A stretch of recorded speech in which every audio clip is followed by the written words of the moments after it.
What if I told you that the biggest military story in Latin America isn't about tanks, jets, or invasions at all, but about what happens when power arrives somewhere it doesn't know how to stay?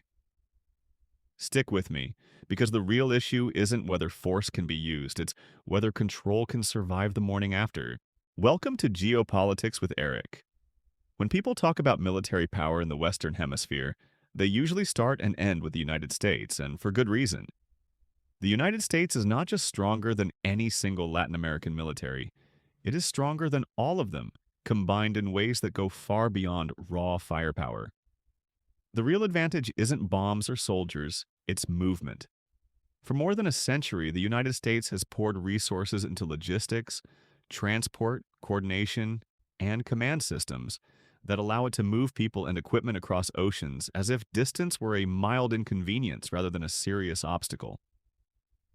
Aircraft carriers, airlift fleets, satellite networks, global basing agreements, fuel supply chains, and command and control systems all exist to solve one problem: how to show up anywhere, quickly, and fight as if you were at home.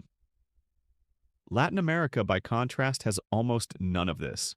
Its militaries are overwhelmingly designed to operate inside their own borders, not beyond them, and even that comes with serious limits.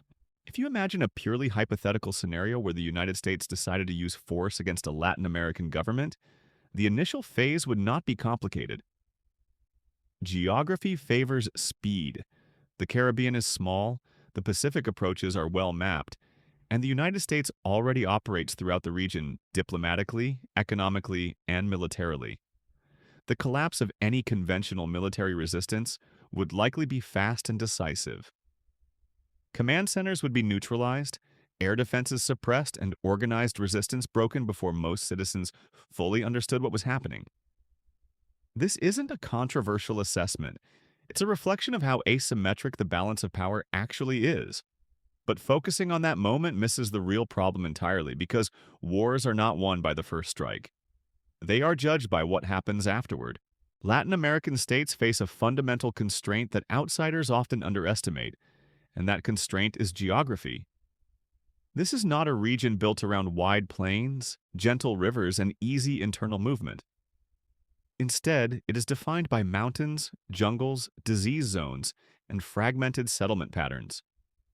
The Andes slice the continent lengthwise, forcing populations into narrow corridors or isolated valleys. Tropical jungles like the Amazon are not empty spaces waiting to be governed.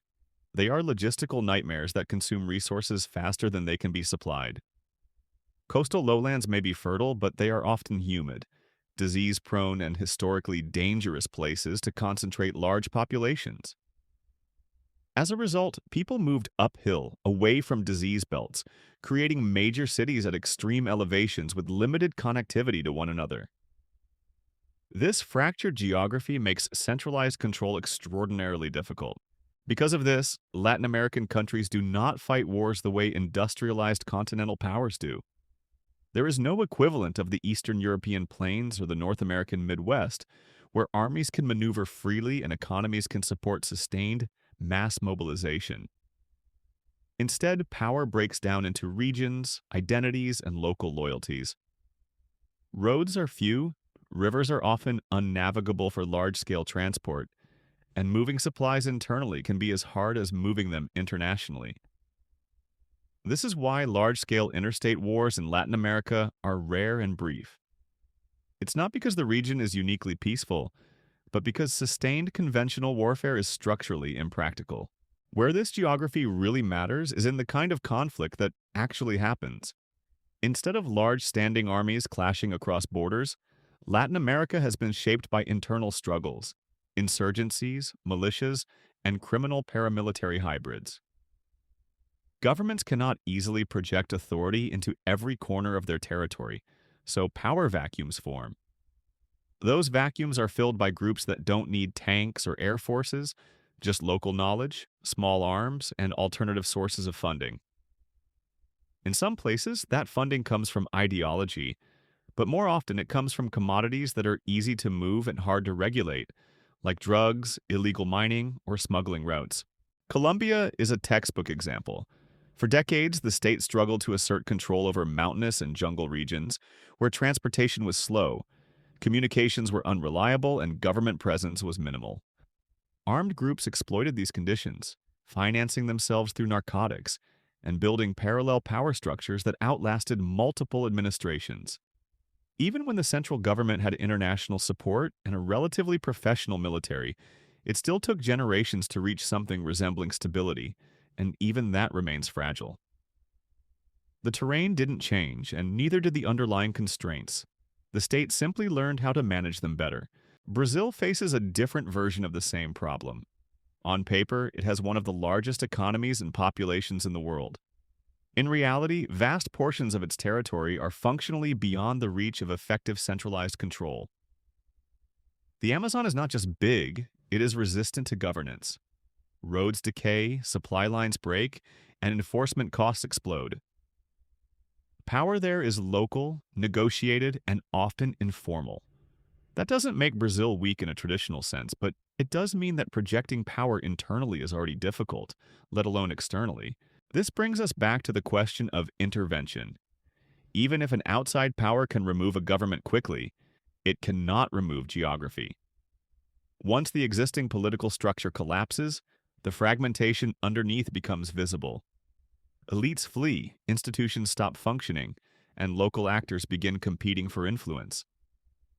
Managing that environment requires not just soldiers, but administrators, economic planners, cultural intermediaries, and long-term political strategies. History shows that this is where even very powerful countries struggle. One of the most common mistakes external powers make is assuming that removing a regime automatically creates space for something better. In reality, it often creates space for nothing at all, at least initially. Societies need time, stability, and internal legitimacy to generate new leadership structures. When those structures are wiped out or discredited, they cannot simply be replaced by outsiders without resistance. The experience of prolonged interventions elsewhere has demonstrated that building governance from the outside is slow, expensive, and politically corrosive, both for the occupied society and the occupier. In parts of Latin America, this challenge is even sharper because the social fabric has already been strained by economic collapse, emigration, and institutional decay. In some cases, the professional class is gone, the administrative state hollowed out, and trust in authority deeply eroded.